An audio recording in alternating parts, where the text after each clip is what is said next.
House needs painting, grass needs mowing, where's he at? Hi, this is Hank. Sorry I missed your call. Leave me your name and your number and I'll get back to you. He's gone fishing. Hello and welcome to Off the Water with Hank Parker. Got my beautiful co-host Sarah Beth, my granddaughter. Hello. And we have got a very, very, very interesting show. It is going to be so awesome. I did a post a couple of weeks ago, maybe a month and a half ago now, and we talked about the controversial subject of forward-facing sonar. And I had a response from a guy that goes by Garmin Guru, Randy Carpenter, and I have reached out to him by telephone. And we have talked, and we are good buddies, and we have a lot of respect for each other. And I have an opinion, he has an opinion, and we really are not as far apart as it may have seemed on the surface. But I've asked Randy to come and join me, and let's talk about this can of worms that is causing a lot of uproar in the industry. So welcome, Randy Carpenter, the Garmin Guru. Hello, Randy. Thank you so much. It's an honor to be to even get the call to be on your show, and I got to talk to you on the phone. And I got to say that the one thing that I think that I took from the phone call more than anything was just how good of a Christian man you are. And I want to do this. I did it on the telephone. You handled something that when I made the post, you handled something so professionally. You taught me something, and I owe you an apology for using the word hypocrite, and I should have never used it. So after talking to you, I do want to apologize to you on here because I should have learned I learned a lesson from you to be able to differ from opinions and say it in a more respectful way. Well, I do appreciate that, but I love your passion. You're very, very passionate about what you do, and you have every right to be there. You've got a very strong opinion, and this thing has gotten more controversial. And so I want to look at myself more like a guy that's sitting on the sideline that knows nothing. And I've heard nothing, and then all of a sudden, I'm the little league referee, or I'm the little league coach. And so I hear one mother over here in the crowd that's panicked because this ain't going right, and I hear another mother over here in the crowd that says, "No, she's wrong. It is going right. No, it's wrong. No, it's right." So I'm hearing all these different sides of what is to be done. Do we need to do something? Is it fine just like it is? Leave it alone. I'm hearing all these different people that have concerns on where the sport is going. And I owe you an apology as well, because I came on a little bit strong the first time that I brought the topic up. And I'm a guy that loves using forward-facing sonar. I'm not good at it at all. I'd love to come hang out with you in the boat for a couple of days and get some lessons, to be honest. But I love it. So I'm going to let you state your case, and I'm going to be like a neutral guy. Sarah Beth, she's heard a lot of the comments that we get, pro and con. Mm-hmm. And so, it is a topic that out of all the fishing topics that I've ever dealt with, it is a topic that is the most single controversial, topic that I've ever dealt with. People are so passionate, both sides. Right. Absolutely. I don't think I've ever seen something so controversial. I mean, the A-rig was not controversial as this. I think one thing that probably helped the A-rig not be so controversial is Paul Elias, which I consider an old school type angler, is the one that kind of pushed it to the limits of being outlawed when he won it on that bridge throwing that. And so, and you know me, after talking to you on the phone, I love the history of tournament fishing. I love everything about it. That's why I said I would love to meet Bobby. I would just love to talk to Bobby Murray. That'd just be such an honor. But I do see some different things that than a lot of people see. I see what you're saying, and when you step back after our conversation, we don't want the history of bass to go away. We don't want the history of tournaments to go away. I listen to all your podcasts and just, talking about the different classic winners and things like that. You don't want that to go away. And you want to preserve the history of it. But at the same time, we must move forward. We have to move forward with the sport. And so we have to find that fine line.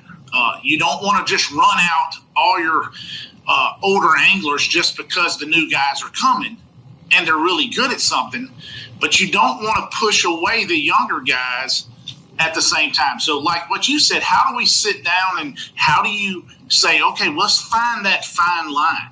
Let's find that area, that gray area that we're talking about. And when I say gray area with this, not breaking the rule gray area, we're talking about how do you still allow some electronics in, but you don't let it overtake the sport and push completely out some of the older guys. And that's something that we got to look at. So when I look at these younger guys, they're great. But the one thing that I see with the younger guys, and I see this a lot, I went to the Elite Series at Lake Fork, and I interviewed several anglers, and I actually put these interviews on my page. And what I found out was a few of the anglers, and the older anglers, I won't mention names, but when they would get off camera, their on-camera or questions or the way they responded to live scoop would differ so much when they would get off of camera. And that's something that I saw. Is I saw one thing like we love live scope, and they get off camera and they say, I'd rather finish dead last than use live scope. And you don't want to push those older anglers out. So I saw tons of people. I saw tons of fans. The turnout was amazing.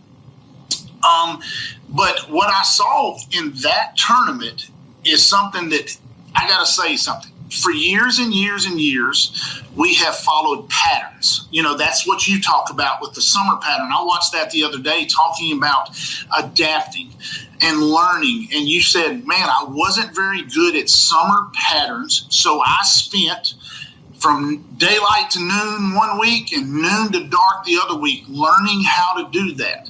So when I see some of the older anglers, and I don't mean disrespect by older, I mean more veteran anglers say it's pushing it away. Back in COVID hit, just like everybody else, we were sitting on the couch. We had nothing else to do. We couldn't leave the house really. And we watched Patrick Walters dominate Lake Fork, which is known for suspended fish.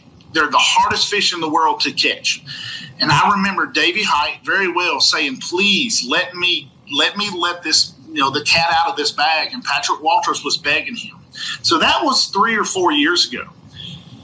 And some of the older anglers didn't take live scope as serious, so they didn't say, hey, this is something we might need to learn. And now they are 3 years, 4 years later, and they're going, oh no, we're behind the 8 ball.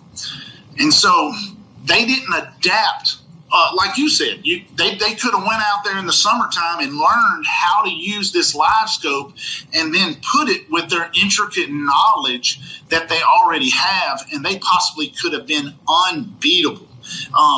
I have seen some of these anglers when you do put it, when you kind of add a little bit of the old school with a little bit of the new school, how dominant could some of these anglers be instead of being so stubborn, so going, I'm not using this, I'm not using it, I don't care that it wins, I'd rather finish dead last.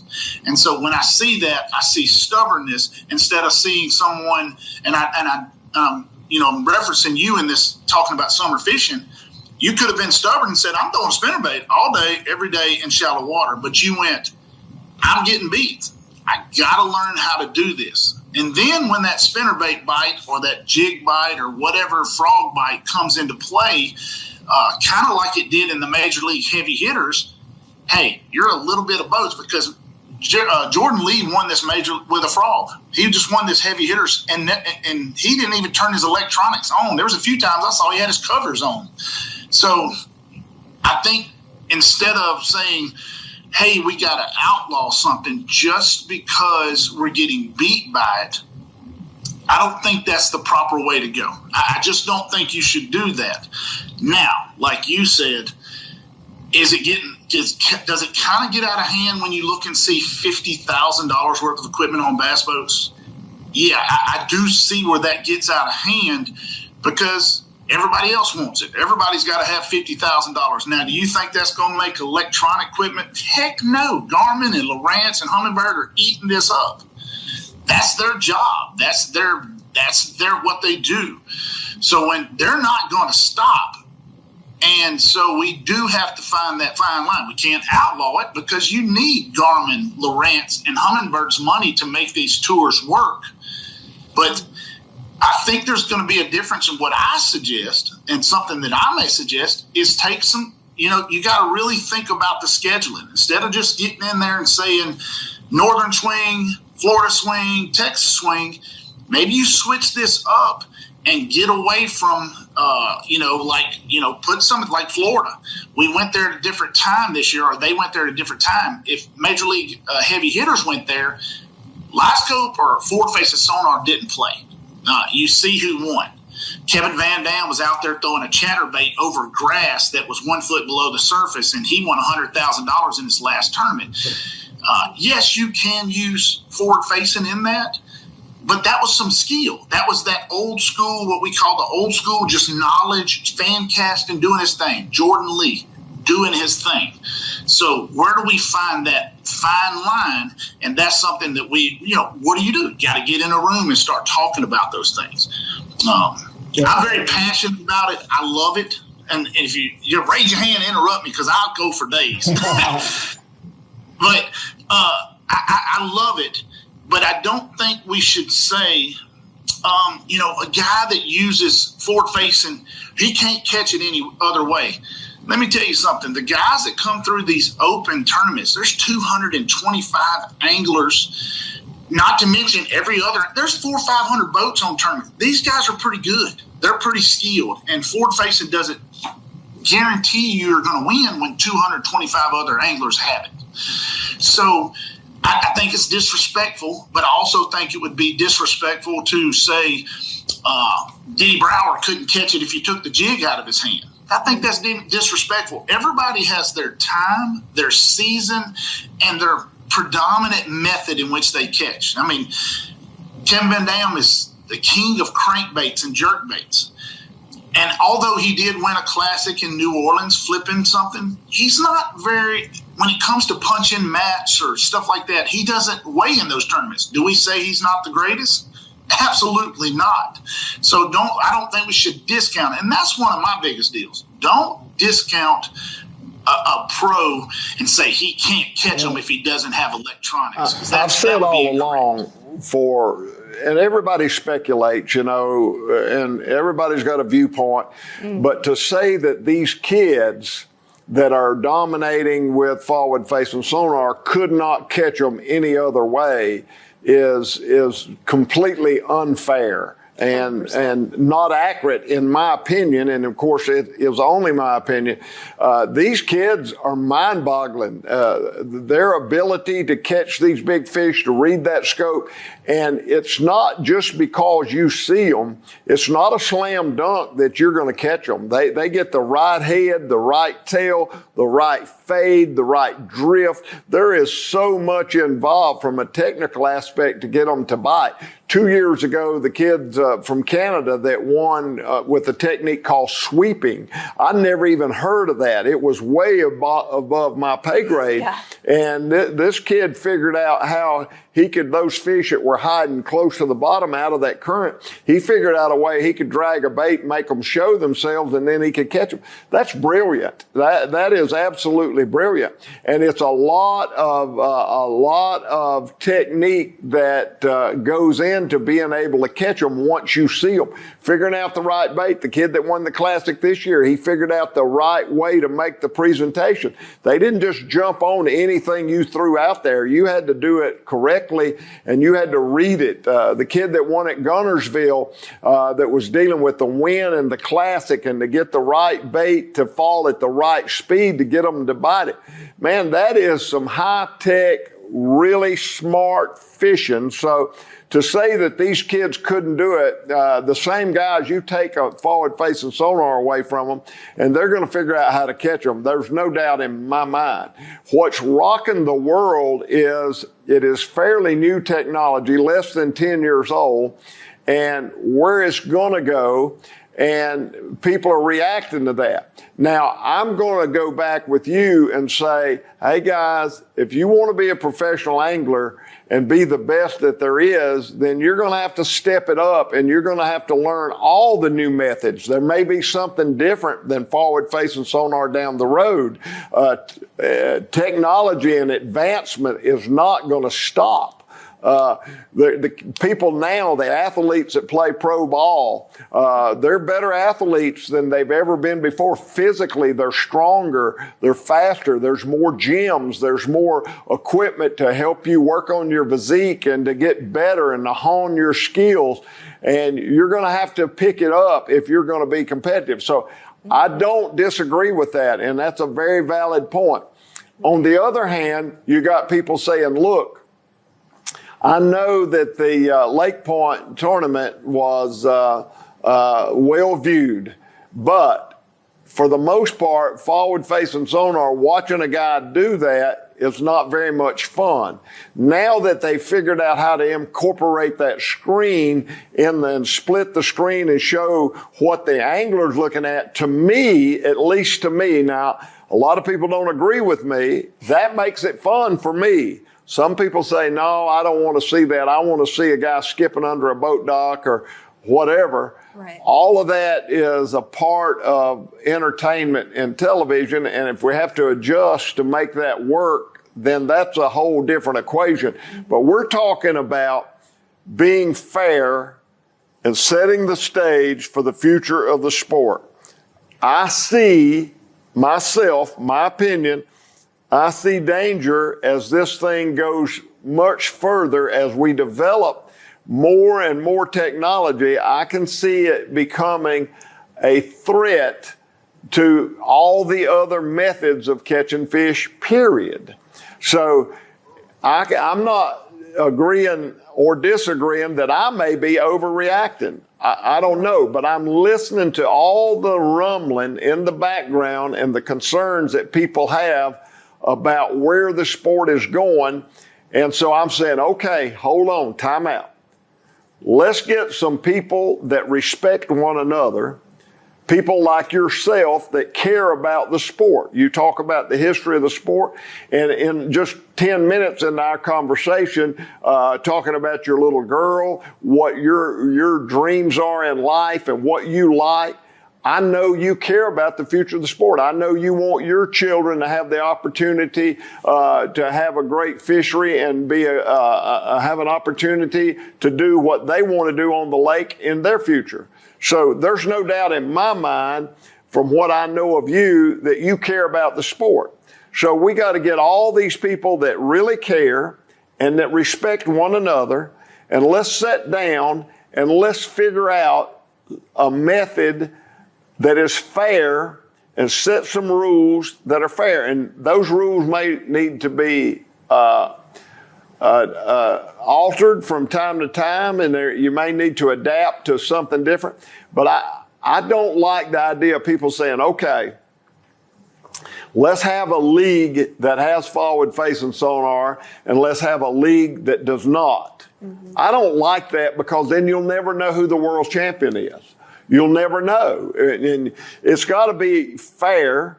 And the point you just made, hey, if you're going to play with the big boys, you're going to have to learn how to do it all to be competitive. So it's a dilemma when you hear people that have pushed the panic button that say, man, it is completely destroying the sport of bass fishing. Then you have the other side that say, if you take that away from these kids, you're going to rob them and you're going to discourage them, and they're all going to just walk away from the sport.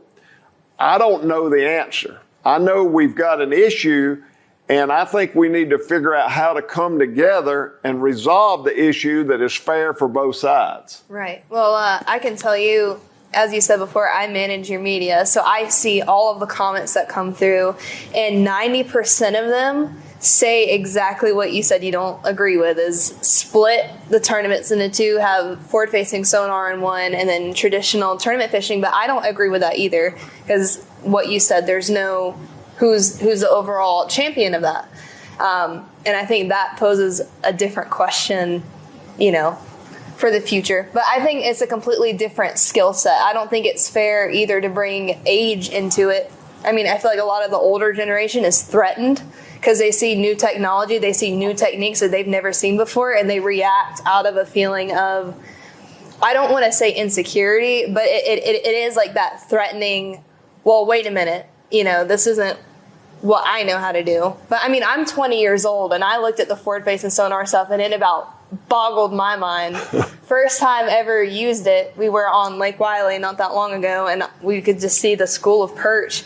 And I think it could be a very useful tool, especially even in science, even studying the fish in general and their patterns. So, well, I think there's a couple of things working against this. See, first of all, I take a lot of clients out, and I don't do guide trips. I don't do that. What I do is electronics tuning. And matter of fact, I just did a gentleman this past weekend.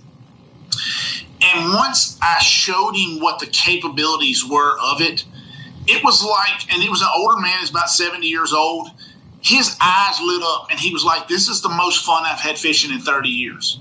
So how can we take that away? Because you don't want to do it. And then you take my son who has grown up in the video game. His name is Drake. I'm going to put that out there because he's going to watch this. He's grown up in the video. So when we went out in the boat today, he got a little bored and sat down in the passenger seat, and I'm up there just flipping bushes. And I told him, I said, hey, buddy, do you see my bait going up and down? I said, you see them 3 or 4 big bass sitting there? Every time I lift my bait, they'd swim up, they'd swim down. And he put his iPad down and picked up his rod and went back to fishing. So in the era, in the world we live in today, I wish that video games weren't as big a part, but they are. And so that was what is getting him on the water, is because it is a little bit of a video game. Now, I think the thing that's killing us in tournament viewership, when you fished, they took a 4-day tournament, 32 hours of competition, condensed it into 45 minutes, and what I call created drama. They manufactured that drama. They took what they wanted, when they wanted, and they created a television show that, you sat there, and when you hear dun, dun, hey, I'm Bob Cobb. And when you heard that, you were there, and you were ready, because they would give you just enough to get going. Nowadays, we watch 8 hours of competition per day. We know the winner before the TV show comes on 3 weeks later. There's no drama in bass fishing. This is drama. So some people may sit back and go, oh my goodness, they're freaking out. But bass has got drama right now. Drama sells. No matter what you want to say, drama sells, controversial sells, it sells. And when you watch 8 hours of bass fishing, I don't care if I watched 8 hours of you bass fishing over your shoulder. About 25 minutes in, if I ain't doing it, I'm gonna be laid out on the floor asleep. Because bass fishing, unless you're actually doing it and using your intellect and using stuff, it's predominantly boring. I know that there's going to be some people say, I love it, I would watch it. 32 hours of live coverage. When you already know the outcome, you have fast track. We have constant updated leaderboards. There's very little drama built into it. So people start inevitably looking for any little thing that turns them off. Well, I'm tired of him looking down at his screen. If you're looking at a screen or looking 2 foot up and throwing a spinnerbait past a log, the view is exactly the same. The view is exactly the same.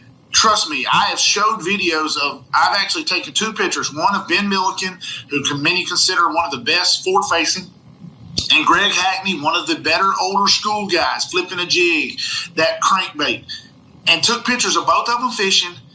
The only difference is I labeled the name of each, and then I'm telling you the comments were, now that's real fishing when they was talking about Hackney. Oh, that's video game fishing when they were talking about Ben Milliken. It's just a mentality. Some people hate it. Some people love it. It doesn't matter if you talk about the Yankees or the Red Sox. They're going to be split down the middle. You're never going to make everyone happy. There's always going to be haters. Like me, I can remember this. Kevin Van Dam on Toledo Bend, his last win in bass. He sat out and was fishing a little, I think it was a little pinch point out in the middle of Toledo Bend. There was nothing for miles. All he did for 4, and he caught like 22 bass and won the tournament. He didn't catch many. So it was absolutely the most boring thing to watch on live. And he was cranking. And all he did was had his head down looking at waypoints, making sure he stayed on the waypoint and looking at that Humminbird Lake Master charts, making sure he was making the same cast. What is the difference then than if a guy is looking down, looking at live scope? He had done all his work back and forth with the side imaging, done all his mapping work. I remember you very well saying one time in one of your videos, I believe it was on St. Clair, and I'm going to tell you because I like your show. You said somebody asked you what the biggest innovation it was. He said it wasn't side imaging. It's not of that. It's Lake Master charts. And I remember this because, and this is a crazy story. I remember I was talking about the guy that really taught me how to fishing, and he was fishing a lake before they had charts and maps and everything, and he would go get whooped at night, every night tournament. And he said the guys were so secretive that they would lay down. This is back in the days when everybody smoked cigarettes. Lay down in the bottom of the boat so way their cherry red cigarette didn't show at night. And he said one night they saw him stand up with his cherry red cigarette, and he said, man, what is he doing in the middle of the lake? And he rode over there, and it was an underwater ridge. That ain't a secret anymore. We have Humminbird Lake Master charts, Garmin Navionics charts, C-Clip, I can't remember the name of Lawrence's. That's not a secret anymore. That ridge is not a secret anymore. Back then, that was a secret. So those things are not as secretive. So the world is becoming smaller because of some of the technology. And this is one of those things that made it small quick. Because for years, as we listened, we used to read those magazines and we'd say, you know, when they get through spawning, I remember this from your video the other day. What did you do? He pulled out. What did he go to? He pulled off the point, went to a hump. Now, what I think, in my personal opinion, is that is what we did because that was the most logical thing that happened. You know, let me just go here. But what I think has happened is some of these fish and a lot of the knowledge we thought we used to have, some of it's being proven to be untrue.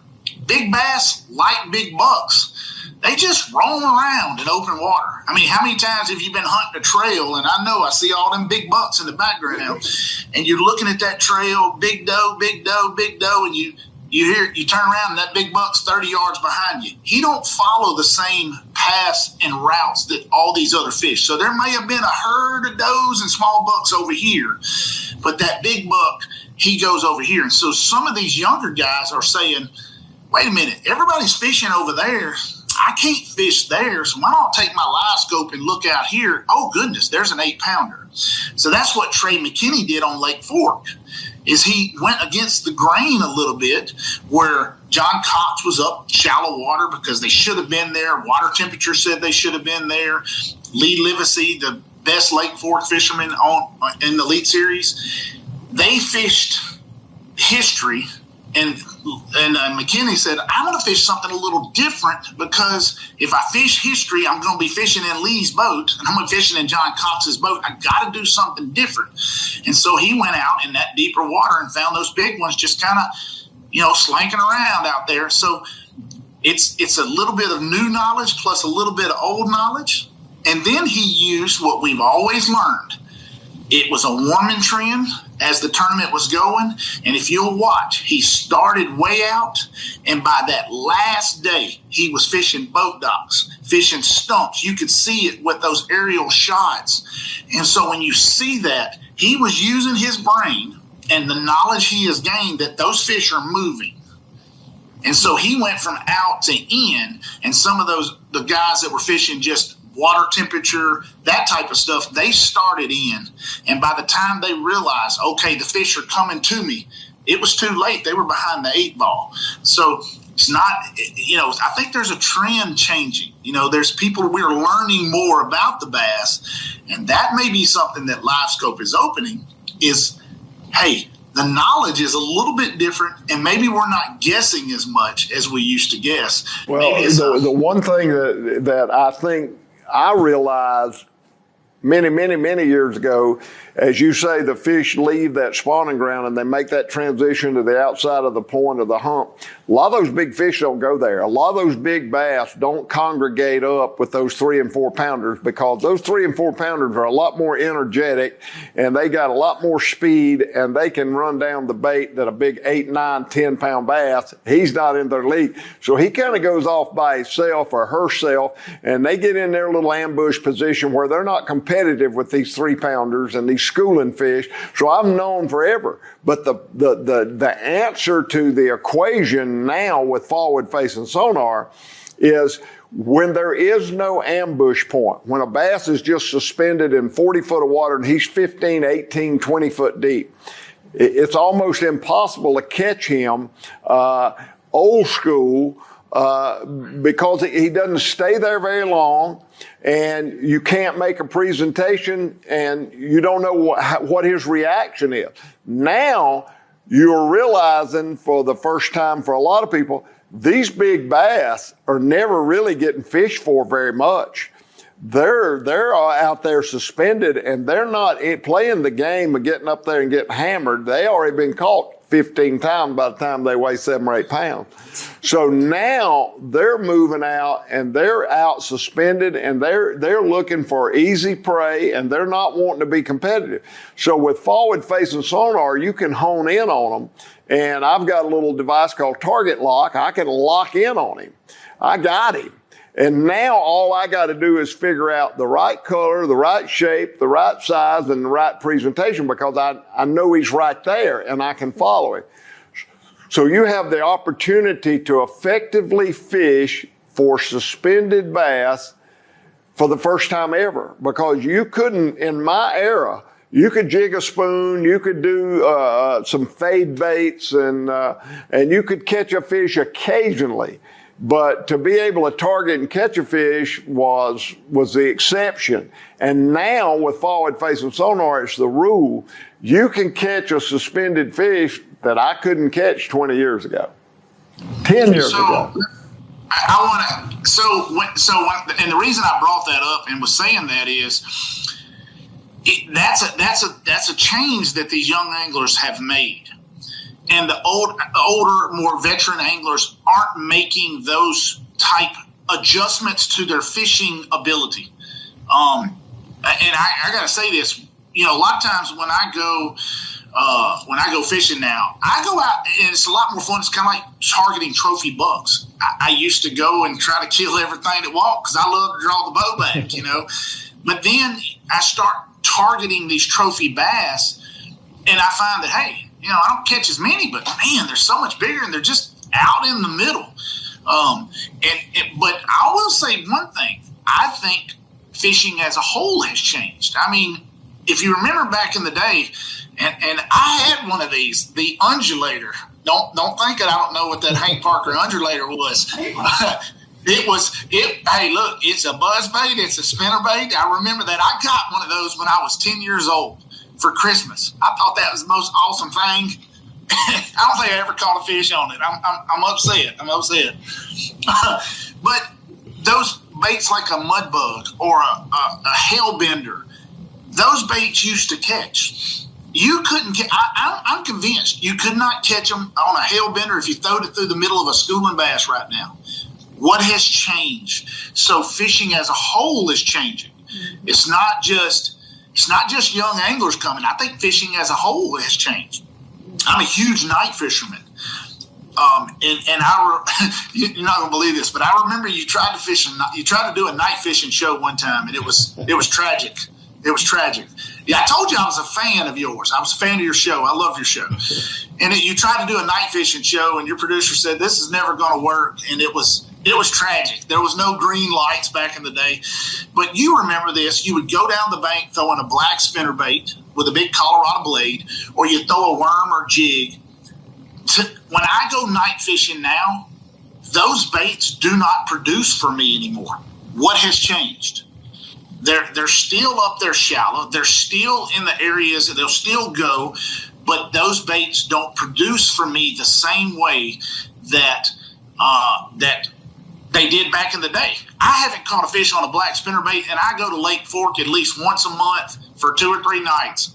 God bless my wife for letting me go. I don't know why she lets me go, but I don't catch fish on black spinnerbaits anymore. I don't catch them on worms anymore. I catch them on things that, and I did a podcast talking about how I've changed my whole style of fishing, but fishing as a whole is changing. It's going to more of a finesse style presentation. You can't just go down the bank with a spinnerbait. It don't work the same. So you throw swim jigs now. You throw swim baits, tiny Kitech type swim baits, and those things like that. And I tell you what, if I knew an X-Zone lure, I'd throw it in there for you just to help you out, because I don't know what swim bait they have. They make a bait called a swimmer. It's pretty. It's a. There it is. See, look, we're gonna have to edit that in. We're gonna have to edit that in. That way, it makes it sound like I said it. But you have to go to different, more realistic presentation. I think it's pressure. I think it's baits are better. They look more like fish. Let's be honest. Bill Lewis got real lucky when he threw them shotgun shots inside that bait and made it sound like a school of shad. That was as lucky. You couldn't have hit it anymore. Crazy thing is, I can throw a rattle trap nowadays, and they won't touch it hardly like they do some of the other baits. What's changed? That sounds like a school. You tell me, because I would love to hear this. John Powell, the late, great John Powell, who's a Hall of Famer. He was a former Marine, and he started fishing bass. He was a shallow water expert. And before Ray Scott really got concerned about the resources and depleting the resources with all the tournament knowledge and came up with the idea of catch and release. John Powell was in a press conference, and John Powell made the statement. He said, catch and release will preserve the number of fish that are in our lakes, but it's going to make them 10 times more difficult to catch. You will not be able to catch that fish on that plastic worm over and over again until he gets to the point he'll resist the plastic worm. And I don't know if John Powell knew how profound that thought and that statement was. But fish do not have a mind to reason as a human being does, but a fish has an incredible instinct to protect himself from his predators. And the number one predator is you and me. And as a result of that, a lot of these heavy tackle techniques and methodology have gone out the window because these fish have been caught so many times. There's so much pressure on our lakes, and it takes more finesse. It takes a lot of effort with drop shots, lighter line, a lot of different things. The glide bait, I mean, that was a big, gigantic bait that is something that blew me away, how fish gravitated to bite that thing in all of our heavy pressure lakes, but it was something they'd never seen before. And now you go back and you start fishing those glide baits in the lakes where they've been hammered. They don't bite that glide bait so good anymore. So you go right back to downscaling, smaller baits, and different techniques. However, when it comes to forward-facing sonar, you don't know what they're going to bite. And that's why these guys have got all these different heads with these big eyes, and they got all this different lipstick they can put on the bait and all this different stuff that they can use. And all that's brilliant. And you can't take away from the skill that goes into that guy that's doing that or that girl. There are a lot of lady fishermen that are being successful with all this new technology as well. So I don't want to sound like a chauvinist, but you can't take away from that angler. It is a lot of skill that's involved, but at the same time, you've got this other side that is so concerned that it's going to destroy the sport. I'm not saying it is, and I'm not saying it's not. I'm saying it's technology that has changed the game. It has shuffled the cards. But there's been a lot of other things that have changed the game. More fishing pressure. I think probably the thing that hurt more than anything in the world on our lakes was the coronavirus. During COVID, there were 5,000 boats every day. So every day was a Saturday for about 14 or 15 months. You know, the fishing pressure changed everything. And I see fish behave differently when they're pressured. Mm-hmm. They react different. You go to a reservoir that is not fished, and you see how fish react to everything completely different. They're on the offense completely. You go to a public lake that gets hammered and you start throwing a big heavy bait in there, it runs them off. You start idling them over with the big motor trying to locate them, it runs them off. Mm-hmm. So there is a lot to be said for change, new methods, new techniques. All that's important to be able to keep up, because like you say, I still catch a few fish at night on a black spinner bait. It may not be the bait of choice in every situation as it was in the past, mm-hmm. but to deny change is a mistake. We have got to change. We've got to adapt. Is forward-facing sonar going to be a positive, or is it going to be a negative? I'm not one that's saying the sky is falling and running around in circles, but I am saying there are enough people concerned that it concerns me. So let's figure out how a guy on your side of the fence can compromise and come up with not a solution, but a plan that's going to make all of the methods and techniques of the future fall in line with what is best for the sport. And I'm not saying that just leave it alone may not end up being the best thing for the sport. I really thought when they came out with the lunker lure, it was going to catch every fish in the lake. It just blew my mind. But it didn't take the fish long, a couple of years, and man, it's hard to buy fish on a lunker lure. So you had to have the right conditions. Before, it didn't matter. You go out there on a bluebird day, poosh, in the middle of the lake, you're catching a fish. That's over with. Right. So I think forward-facing sonar, those fish are going to get more and more accustomed to boats getting close, and it's going to be more difficult. And so it may regulate itself as time goes on. Mm-hmm. I don't know the answer. Now, I'm sorry. That's all right. No, you're okay. It's very difficult to coordinate, especially with like three people trying to talk on a subject. But I was looking at him, and I was like, oh, I didn't look. I'm so sorry. No, you're totally fine. Well, hey, I appreciate that, because when she's in the room, nobody looks at me. They're all looking at her. I think that all circles back around to adaptation, how the bass is going to adapt to this new environment, and that's going to be a never-ending battle. Like, you can fight that forever. If it's not forward-facing sonar, it's going to be something else. I mean, at the end of the day, that's not really a battle you're going to lose, but that's why innovation is there, is to keep innovating to how the bass is going to acclimate itself. And who's to say the sport's probably just going to become more challenging as it goes on. Well, I agree. I have some good friends that crappie fish, and they tell me I'm not much of a crappie guy. I like to chase bass. They call them ditch pickles, so I don't chase crappie because I tell them I'll fish for them, but I want something that pulls back, but they tell me that sometimes on these heavier pressured lakes like Lake Grenada in Mississippi, that when they shine the live scope, they'll see the fish dart. So they have to kind of work the beam like back and forth, like take it off, put it on just a second. They can't just constantly, because it is a form, essentially is ultrasound. It's if you put your hand on it, you can feel it ticking. Tick, tick, tick, tick, tick, tick, tick. And it's like anything. If you're sitting in your house and you hear something, you hear a cricket in the corner, you're going to notice him. And the fish, he don't get to, he's sitting in that water and that tick, tick, tick, tick. And it's just like mud bugs. It's just like black spinnerbaits. Eventually they start to think, something is not happening.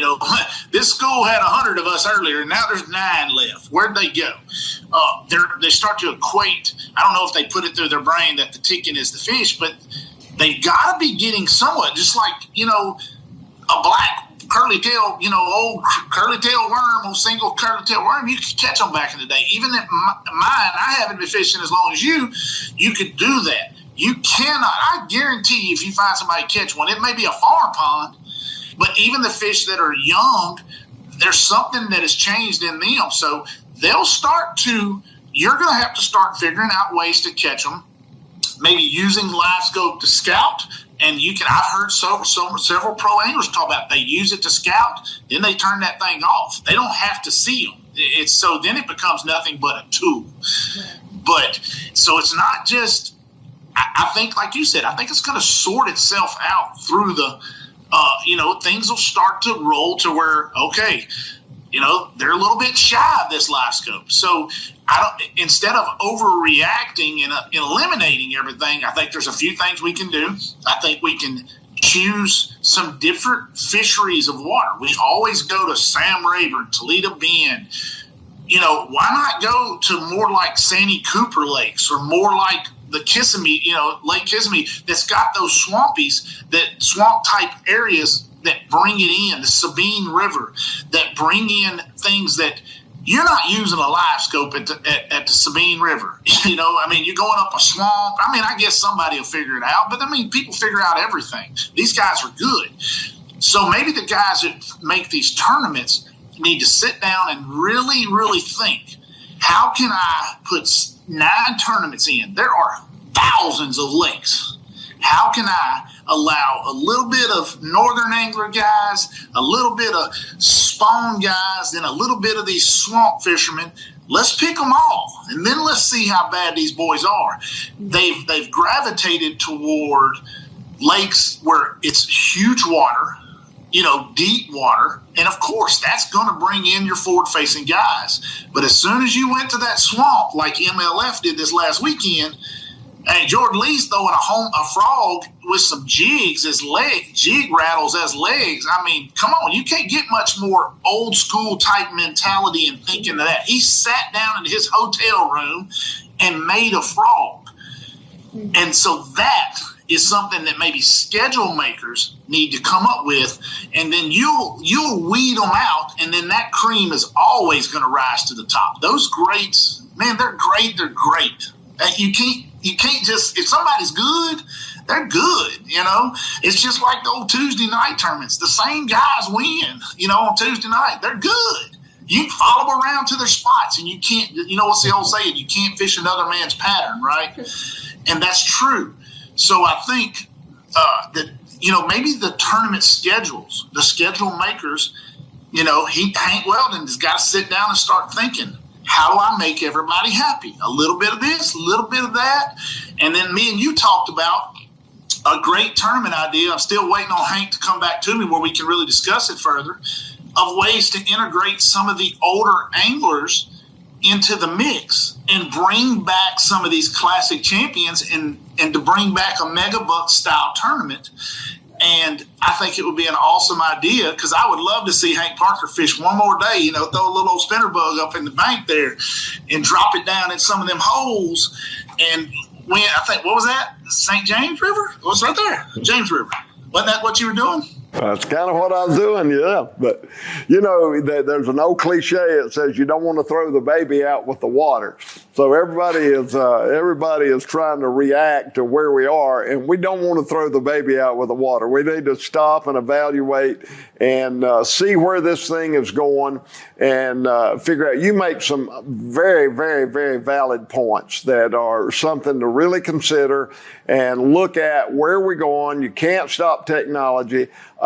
I don't like the idea, and we have had 500 people email us and send us suggestions. We need 2 leagues. We need a forward-facing league, and we need a non-forward. I hate that idea. I want to know who is the best. I don't want to say, well, he's the best at just old-style fishing or basic fishing, and he's the best at forward-facing. Let's let them face off. And I know there are times of the year when forward-facing sonar is really, really better. As you just mentioned, there's lakes where forward-facing sonar is much more effective than other swampy rivers and lakes. So it may be that the way you schedule a tournament to get fairness, you do some lakes that are not conducive to forward-facing, and then you do lakes that are, and you get a balance. I don't know the answer. I do know that we all need to come together that care about the sport. We all have the responsibility, whether we want it or not.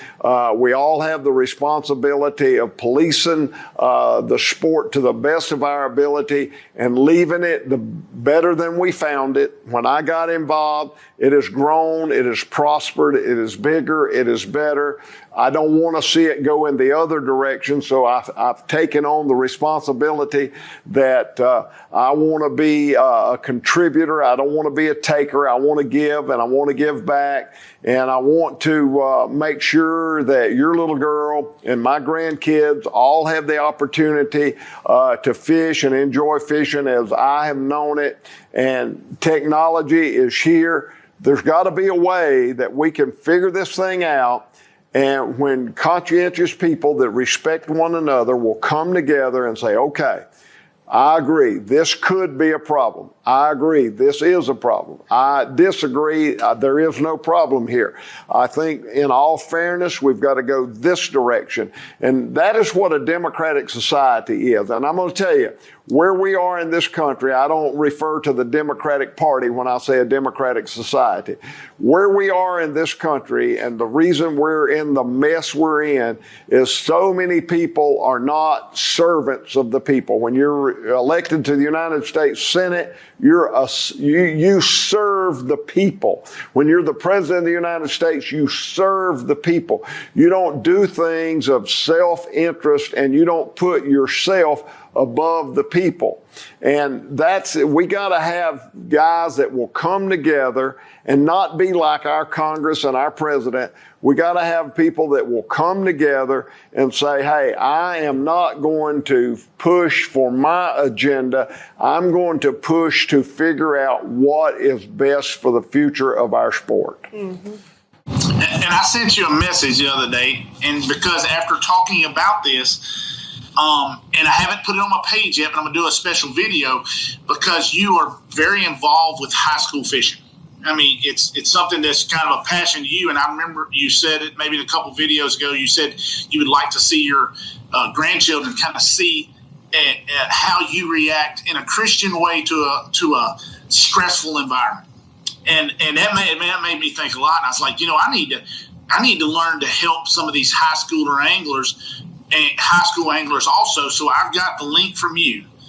And I think that's something we should talk about, because if we're going to advance the sport up top, it's just like I say with, and I've tried to help our little baseball league around here. A lot of times cities always want to help. The way they try to stop crime is they build more prisons. Well, I don't think you do that. Once they get to the time they're doing crime, there ain't nothing you can do with them. You got to start when they're kids and develop good morals, good fishing, and teach them more about the game of fishing and the history of fishing, and learn about the competition and how to be, be good sportsmen when you're on the water. So I told you I was going to make a commitment to doing it here, And you have come up with a way to help these high school anglers. And I think it's an amazing thing, because I think in our world today, they're so entitled.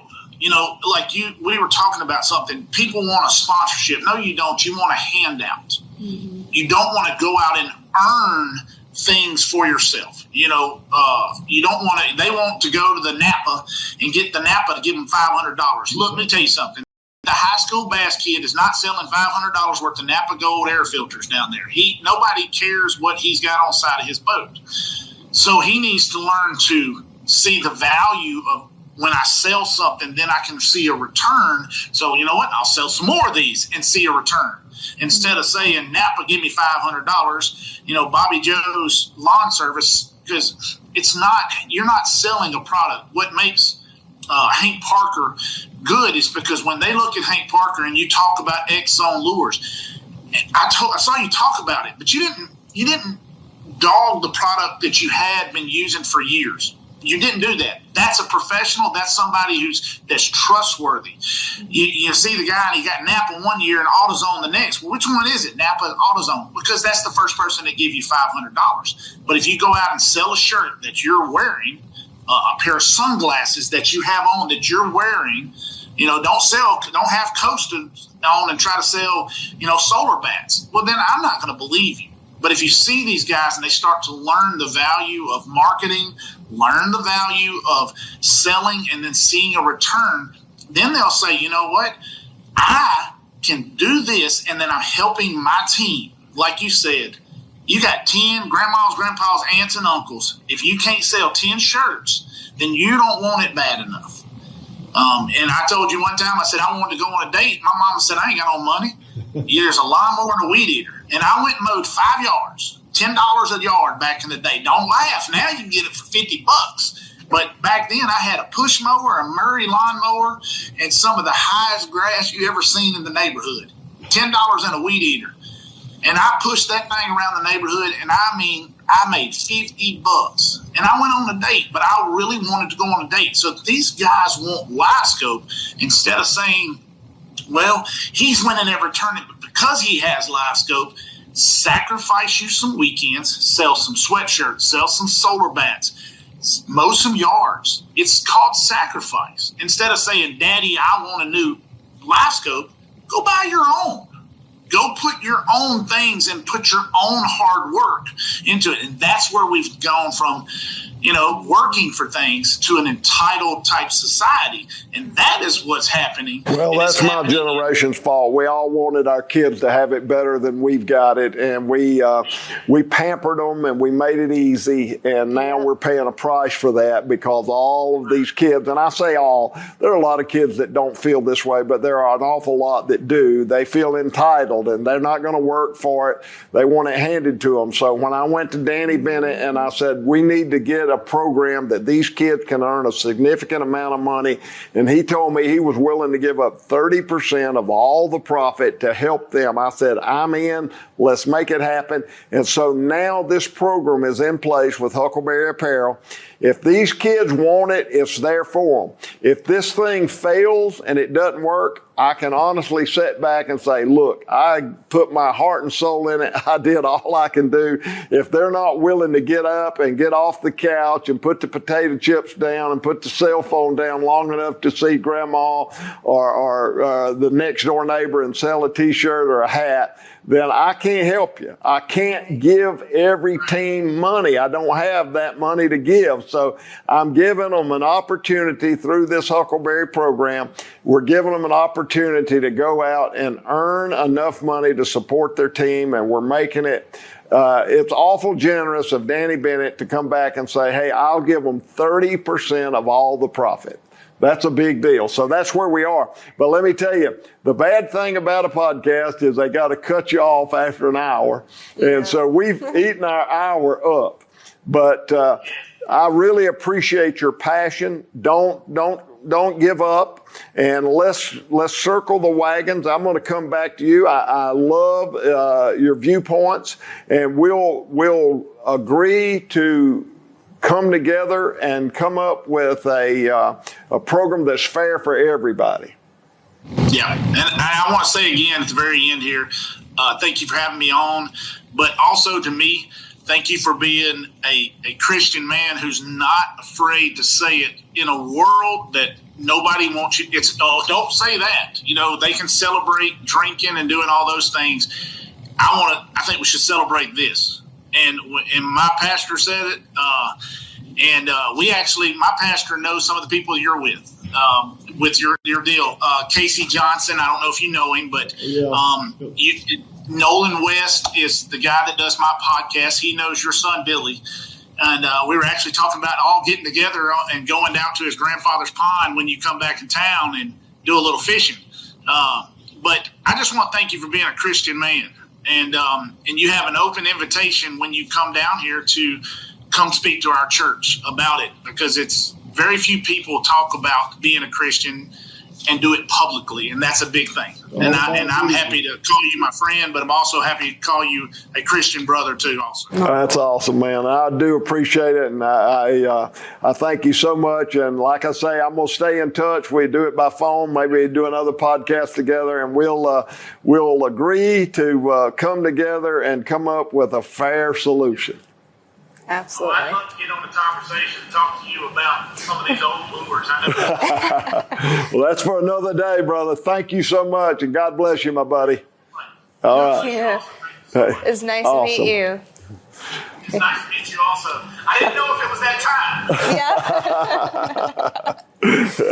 Wow, but he's a great guy. We come together, and he and I both agree that we're not that far apart. He wants what's best for the sport, Randy does, and I want what's best for the sport.